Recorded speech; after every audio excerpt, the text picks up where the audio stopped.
only in one industry, which is this one. And but I've been in it now for about 15 years, and I've seen a lot of people make a lot of things. I've seen a lot of people fail a lot of things. And my point of view on this, or my observation, is that the doers are the major thinkers. The people that really create the things that change this industry are both the thinker-doer in one person. And if we really go back and we examine, did Leonardo have a guy off to the side that was thinking 5 years out in the future what he would paint or the technology he would use to paint it? Of course not. Leonardo was the artist, but he also mixed all his own paints. He also was a fairly good chemist, knew about pigments, knew about human anatomy, and combining all of those skills together, the art and the science, the thinking and the doing, was what resulted in the exceptional result. And there is no difference in our industry. The people that have really made the contributions have been the thinkers and the doers. A lot of people, of course, it's very easy to take credit for the thinking. The doing is more concrete, but it's very easy for somebody to say, oh, I thought of this 3 years ago. But usually when you dig a little deeper, you find that the people that really did it were also the people that really worked through the hard intellectual problems as well. We try to hire really smart people, but we have a very simple organization, and we try to focus and do very few things well. And focusing's hard because focusing doesn't mean saying yes, it means saying no. So we decide not to do a lot of things so we can focus on a few handfuls of things and do them well. And I think everybody working at a company wants to do something great. They want to be excited about what they're working on. And they want to be recognized for it if they do a really great job. So we just try to allow people to do the best work of their lives at Apple and get it out to 25 million customers that we have. And that's very exciting. And when you're working on something and if this works out, up to 25 million people are going to use this. It's very motivating. And it's not just 25 million of our customers, but other companies tend to follow us. It takes them a few years, but other companies tend to copy what we do if it works. And so we can influence the whole industry.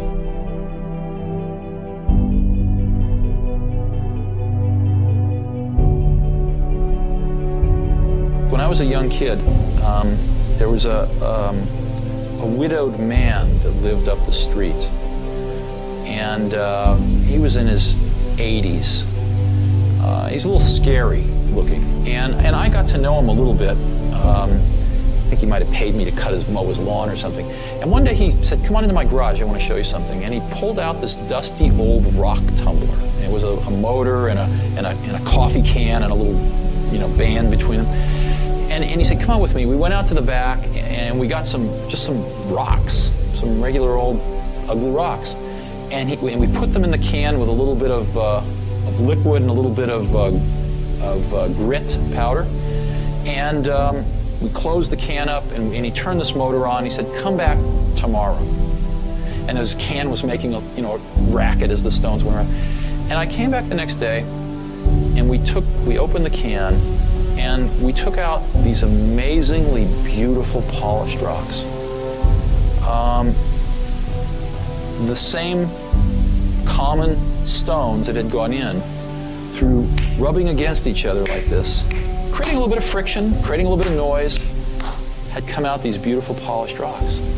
And that's always been in my mind my metaphor for a team working really hard on something they're passionate about is that it's through the team, through that group of incredibly talented people bumping up against each other, having arguments, having fights sometimes, making some noise, and working together, they polish each other. And they polish the ideas, and what comes out are these really beautiful stones. So it's hard to explain, and it's certainly not the result of one person. I mean, people like symbols, so I'm the symbol of certain things, but it really was a team effort on the Mac. One of the things that really hurt Apple was after I left, John Sculley got a very serious disease.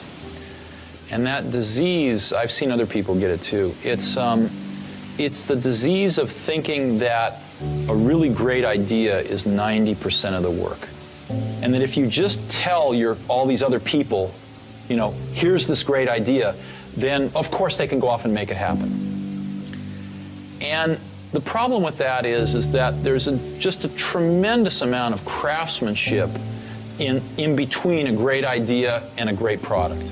And as you evolve that great idea, it changes and grows. It never comes out like it starts, because you learn a lot more as you get into the subtleties of it. And you also find there's tremendous trade-offs that you have to make. I mean, you know, there are just certain things you can't make electrons do. There are certain things you can't make plastic do or glass do. And as you get into, or factories do, or robots do. And as you get into all these things, designing a product is keeping 5,000 things in your brain, these concepts, and fitting them all together in kind of continuing to push to fit them together in new and different ways to get what you want. And every day you discover something new that is a new problem or a new opportunity to fit these things together a little differently. And it's that process that is the magic. There needs to be someone who is sort of the keeper and reiterator of the vision. Because there's just a ton of work to do. And a lot of times, you know, when you have to walk 1,000 miles and you take the first step, it looks like a long ways. And it really helps if there's someone there saying, well, we're one step closer. You know, the goal definitely exists. It's not just a mirage out there. So in 1,001 little and sometimes larger ways, the vision needs to be reiterated. I do that a lot. And it'll all work itself out.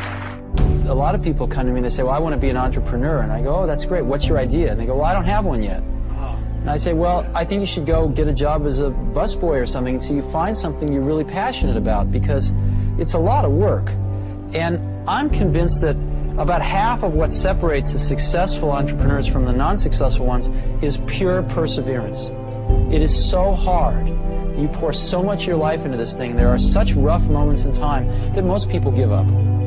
I don't blame them. I mean, it's really tough, and it consumes your life. I mean, if you've got a family and you're in the early days of a company, I can't imagine how one could do it. I'm sure it's been done, but it's rough. I mean, because it's pretty much an 18-hour-a-day job, 7 days a week for a while. So, unless you have a lot of passion about this, you're going to not survive. You're going to give it up.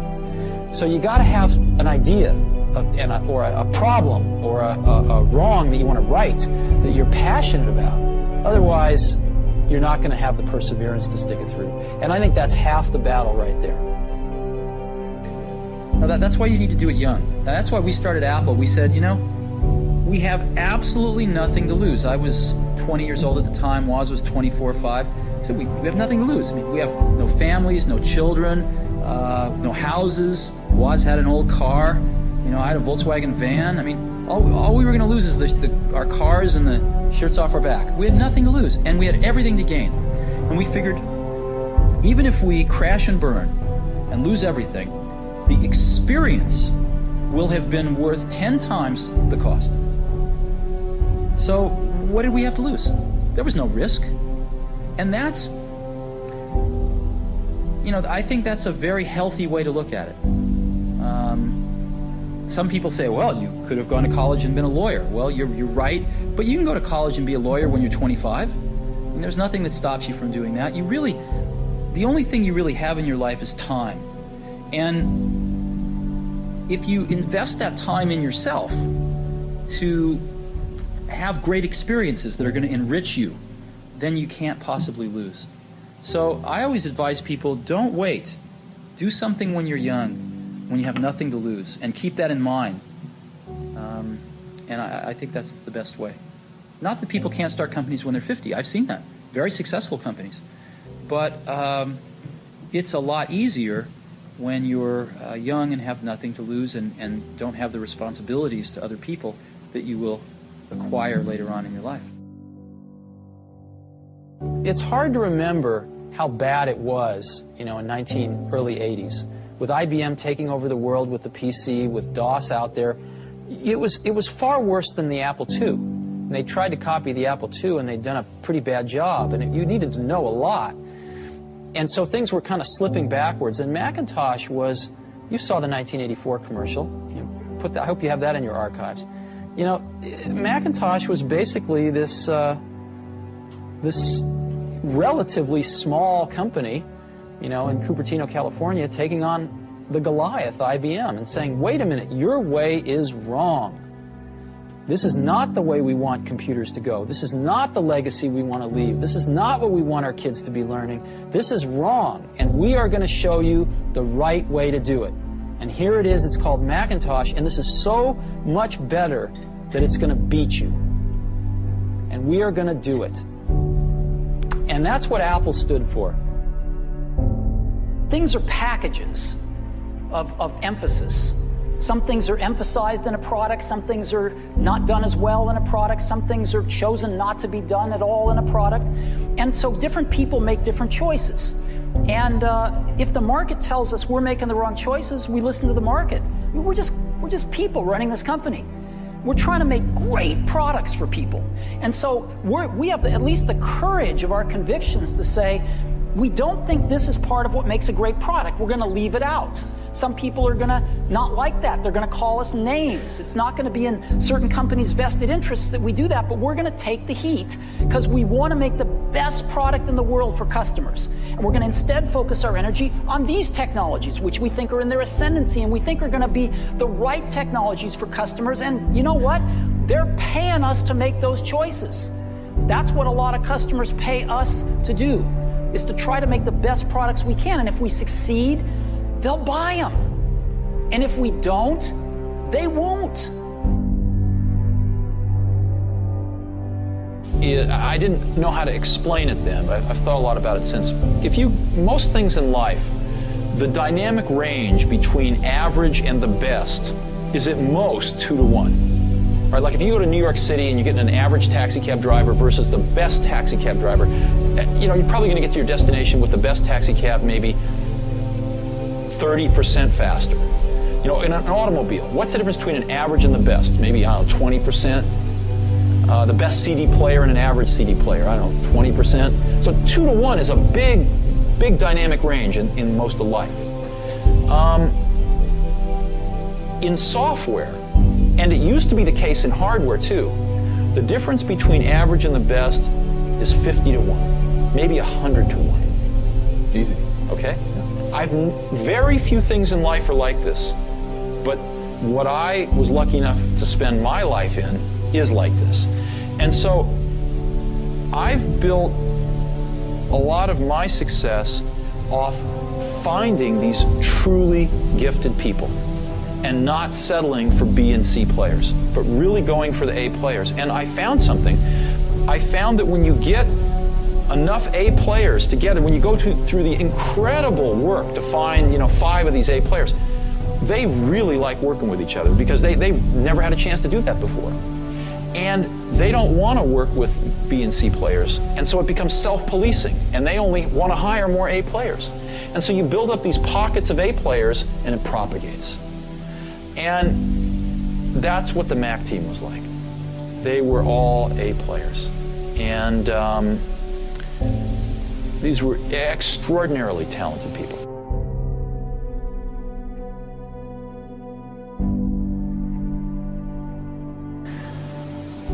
When we were building our Apple I's in the garage, we knew exactly what they cost.